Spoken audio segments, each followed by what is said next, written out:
Pope Francis said on Sunday that recent heat waves across many parts of the world and flooding in countries such as South Korea showed that more urgent action was needed to tackle climate change.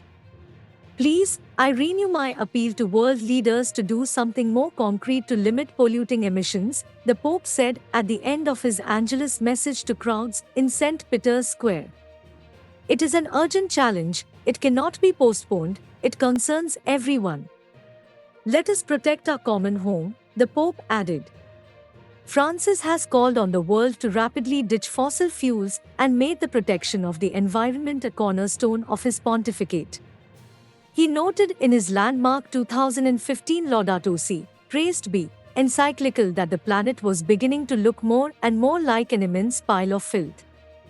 On Sunday, the Pope expressed solidarity with those who were suffering from the climate crisis and those helping them.